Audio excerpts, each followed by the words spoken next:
Não desista de viver. Talvez você esteja vivendo em um momento em que você já não aguenta mais. É tanta luta, tanta dor, tanto problema, tantos momentos desesperadores e que você não vê outra saída a não ser deixar de existir. Mas calma, não faça nenhuma besteira. Saiba que existe uma solução, a sua vida ela pode mudar e que isso tudo, na verdade, é um engano do seu cérebro, um engano da sua mente. Na verdade, a sua mente ela está te sabotando e dá para mudar. As coisas podem melhorar e você pode dar a volta por cima e vencer esses problemas e essas dificuldades. Essa mensagem de hoje é para você. Quando o assunto são problemas da vida, todos os seres humanos, sem nenhuma exceção, estão possibilitados a entrar por 4 fases. A primeira delas é a fase do problema propriamente dito. A segunda é a fase onde há o desejo de morrer. O terceiro é a fase da ideação suicida. E o quarto, todos já sabem o que acontece. E eu queria conversar com você sobre essas fases das quais eu propriamente já passei. Então eu sei do que eu estou falando. E sei que dá para vencer, sei que dá para dar a volta por cima. E é por isso que eu estou aqui. A primeira fase é a fase do problema. Essa fase todo mundo passa, todo mundo vive, todo mundo entra por ela. Independentemente da classe social, independentemente da sua etnia, independentemente de tudo, todos passam por problemas e dificuldade.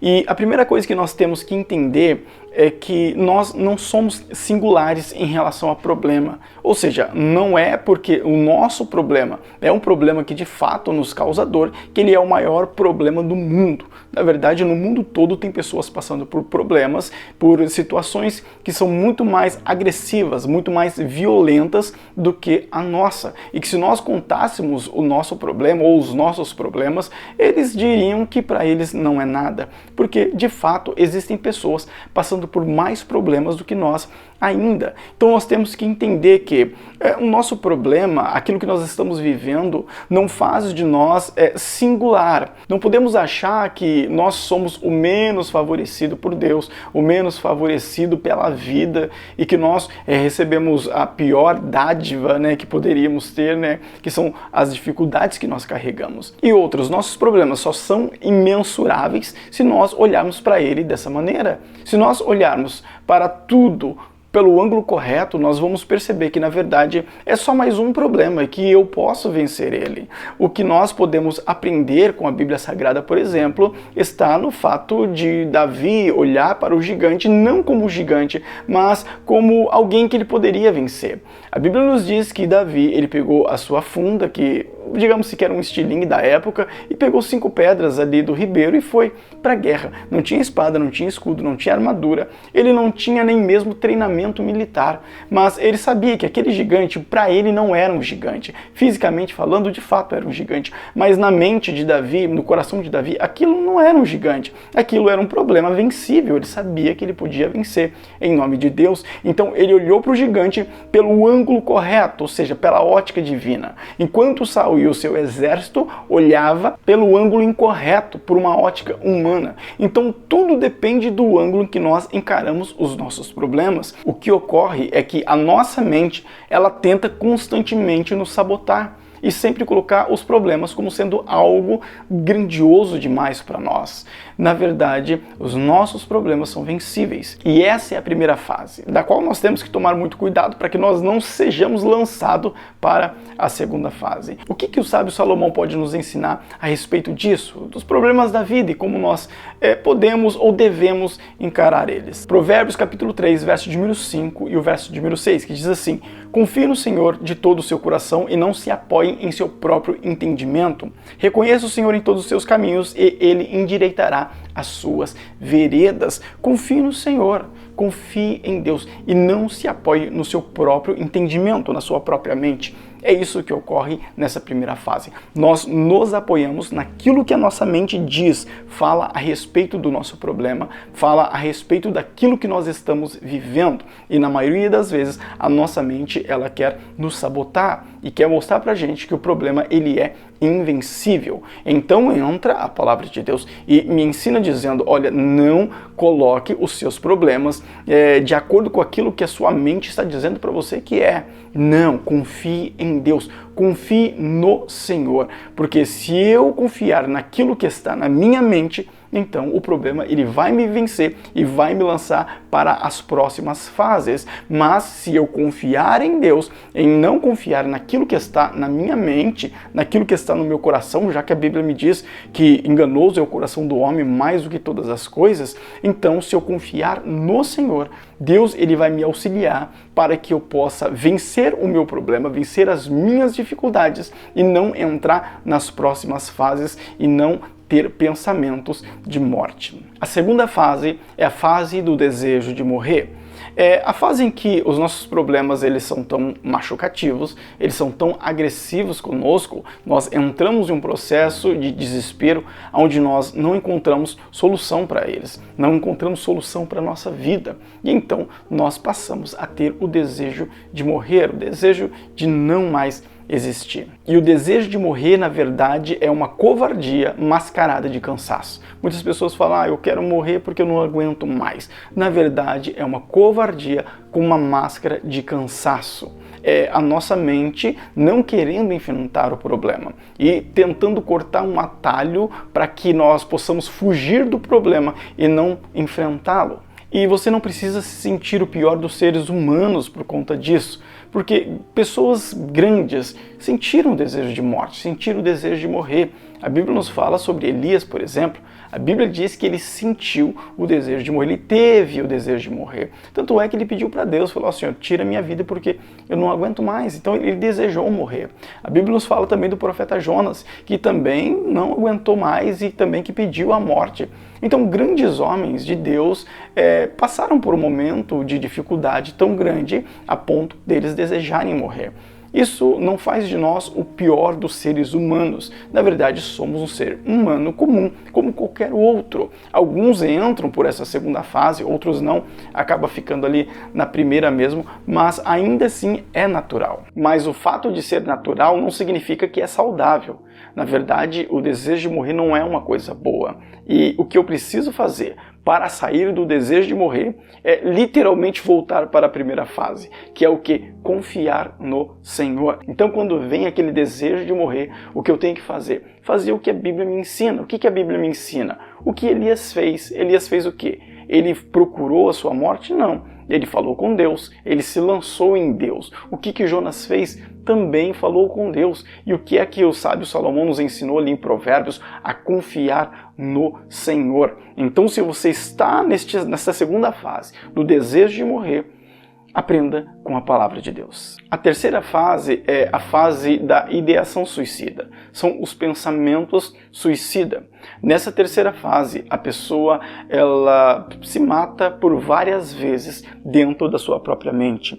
Ela procura maneiras de fazer, ela traça rotas, ela planeja a sua própria morte e ela vive isso por várias vezes. E como seria, e como que vai ficar os familiares, e como que a situação vai se encontrar após a minha partida. E ela começa a maquinar a sua morte, ela começa a planejar e ela executa isso dentro da sua mente por várias vezes. As pessoas que estão à volta, né, da pessoa que tem pensamento suicida geralmente não percebe isso, porque é algo invisível. Literalmente as pessoas não conseguem perceber. E isso é um problema, porque a pessoa que está passando por isso, ela precisa de ajuda, porém as pessoas à sua volta não percebem e muitas das vezes ela não consegue pedir ajuda. E como que eu venço então estes pensamentos suicidas, né, essa ideação suicida? Nós temos que retornar ali para a segunda fase e lembrar que a segunda fase é o desejo de morrer. Então, para que o pensamento, né, a ideação suicida,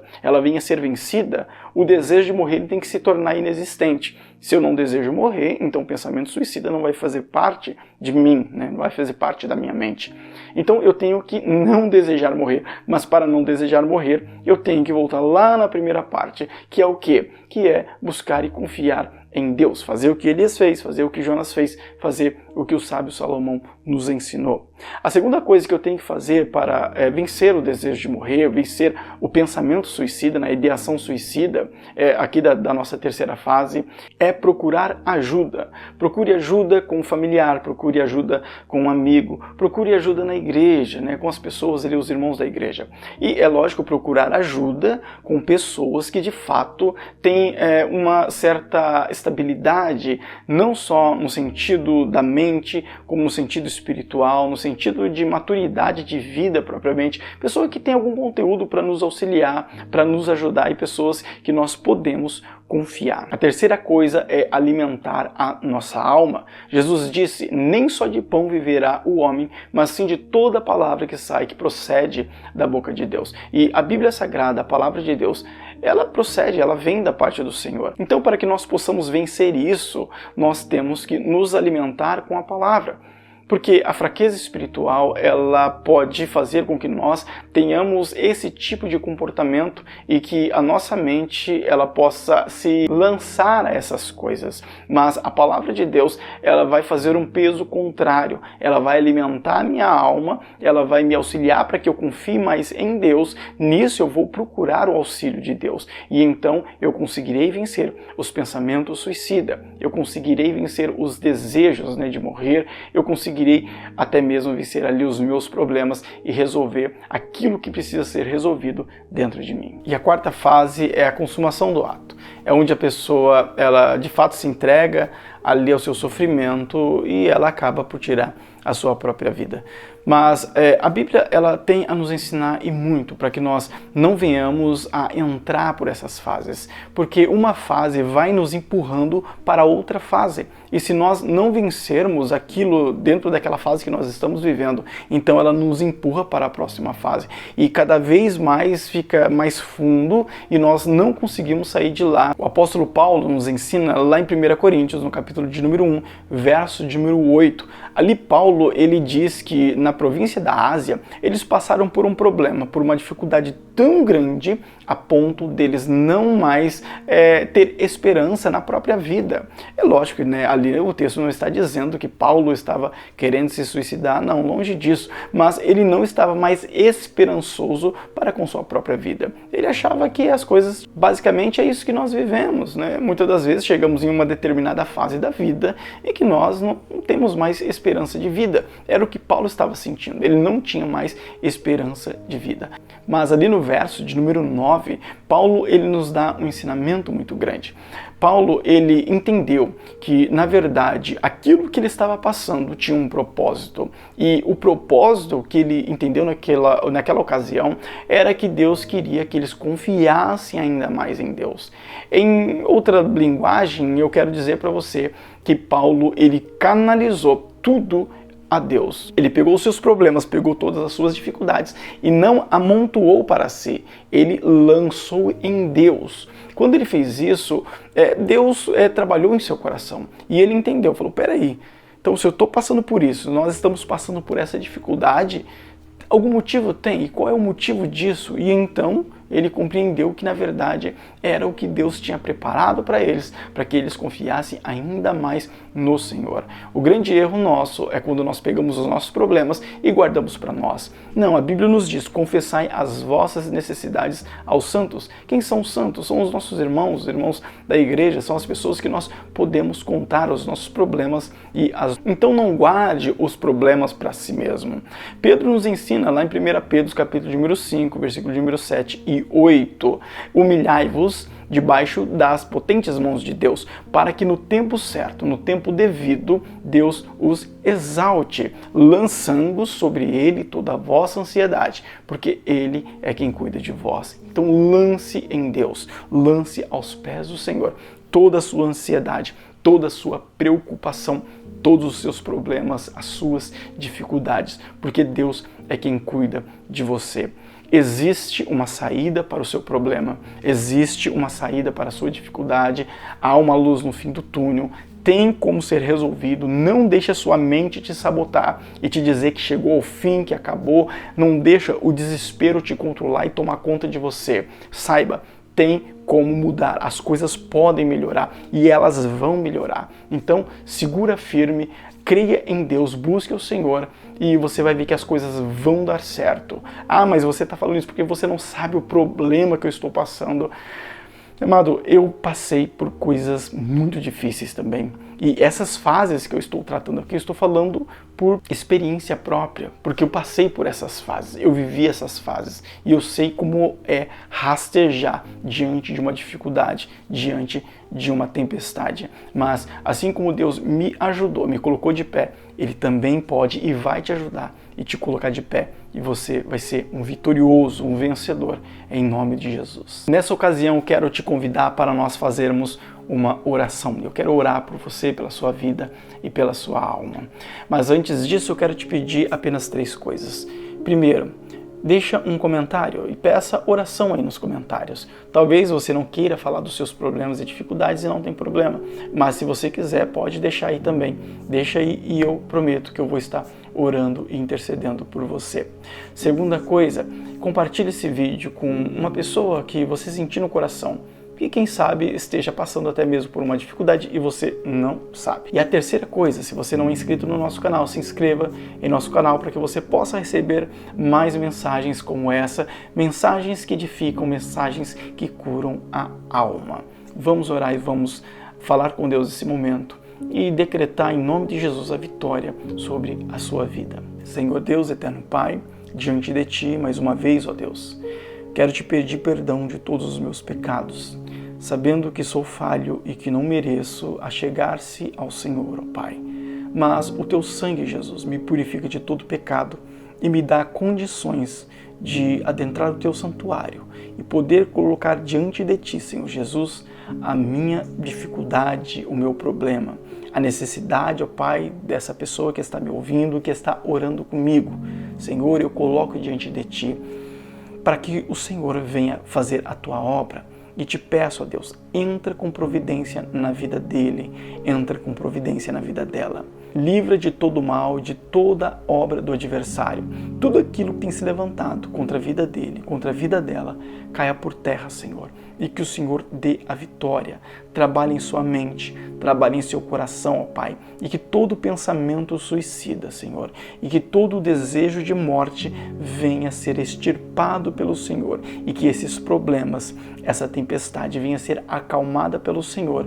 E que o nome do Senhor, acima de tudo, venha a ser glorificado. Eu creio, Pai. Nós cremos em Ti, na Tua palavra, no Teu amor, na Tua verdade. Faz a Tua obra, Deus, em nome de Jesus. Que Deus te abençoe grandiosamente. Fica na paz. A vitória é sua em nome de Jesus.